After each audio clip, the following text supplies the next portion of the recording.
reste aussi voir ces hommes en civil. Certains sont armés de machettes et de fusils. Y'en a marre, fermez votre bouche. C'est des beaucoup de c'est les bails beaucoup de c'est les tombes, c'est les macs beaucoup de mots d'argent. La convocation d'Ousmane Sonko au tribunal. Ils sont toujours au Sénégal, c'est lâche. Le gouvernement sénégalais expliquait que ces hommes étaient des policiers en civil. Prenez vos mesures, les Sénégalais. Le plus grand menteur dans l'histoire politique du Sénégal, Antoine Félix Diome. 2 ans plus tard, le discours officiel a changé. Le commissaire. C'est des prostituées politiques. Alors qui sont ces civils armés? Pour qui travaillent-ils? APR, c'est une organisation criminelle. Audio exclusive lève le voile sur l'organisation de ces hommes de main proches du pouvoir sénégalais. Sur cette vidéo publiée sur Twitter, cet homme au t-shirt est équipé d'un fusil d'assaut. Les forces de l'ordre, ici, à bord de ce pick-up, ne manifestent aucune intention. Le travail de Macky Sall pendant ces 12 ans de règne au Sénégal. Sur 3 autres vidéos, regardez, le même homme. Nous avons 45 milliards d'armes de guerre qui circulent au Sénégal. À bord duquel on aperçoit également des membres de la police. Le général Moussa Fall. Il semble faire partie intégrante de l'équipe de maintien de l'ordre. Ici, on le voit récupérer une arme d'un homme coiffé d'une casquette de police. Qui peut prendre la défense de Macky Sall? Personne. Et pourtant, c'est l'exemple de cet individu que la police a utilisé lors de sa conférence de presse pour parler de manifestants instrumentalisés par l'opposition. Des vrais menteurs, des officiers. Ce sont des images qui montrent des personnes détentrices d'armes à feu. Et on a bien fait tout à l'heure de préciser qu'il s'agit bien évidemment d'armes de guerre. Commissaire Amadou Gueye, détenues parfois par des profanes, des plus grands menteurs aussi du Sénégal. La non-maîtrise de l'arme, commettre des faits dommageables. Pourtant, en 2021, le pouvoir avait lui-même reconnu avoir recours à des hommes en civil et armés.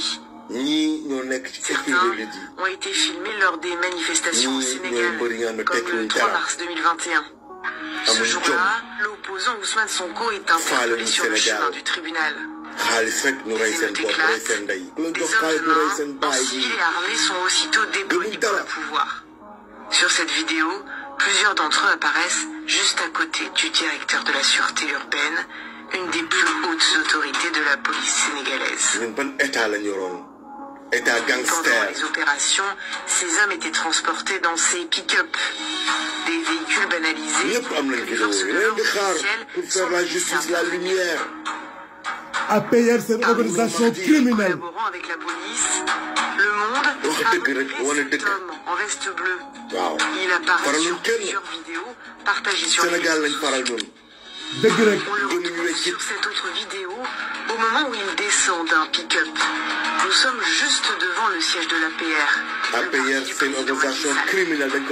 Voilà là, nous nous reconnaissons grâce à ce bâtiment. Il faut dissoudre APR. A obtenu les enregistrements d'une conversation d'un des hommes de ce convoi.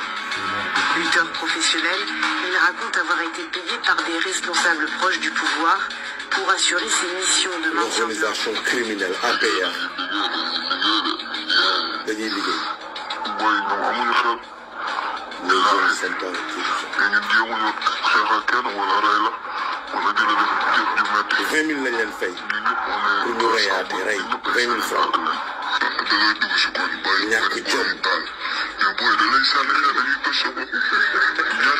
Les gars, protégez vos arrières. On était payé 20 000 francs CFA par jour. Nous nous retrouvions d'abord au siège du Parti Socialiste. Vos arrières. Puis les jeunes de Colobane nous Parti Socialiste, c'est ce n'était pas un endroit sûr. On est ensuite allé au siège de l'APR. Là-bas, c'était plus sûr que au Sénégal. 2 ans plus tard, le siège de l'Alliance pour la République, le parti de Macky Sall, semble encore tenir lieu de base. Ces pick-up blancs, filmés début juin 2023 devant le QG du parti, sont du même modèle que ceux qui ont transporté des nervis au moment des échanges. cœur des affrontements, ces armés ont profité parfois d'un matériel professionnel de maintien de l'ordre. Certains, comme ici, sont équipés de lance-grenades Cougar, des armes très dangereuses si elles sont mal utilisées et qui sont réservées aux forces de l'ordre. Tout du moins, officiellement.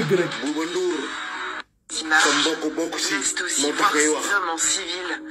Certains sont armés de machettes, d'autres de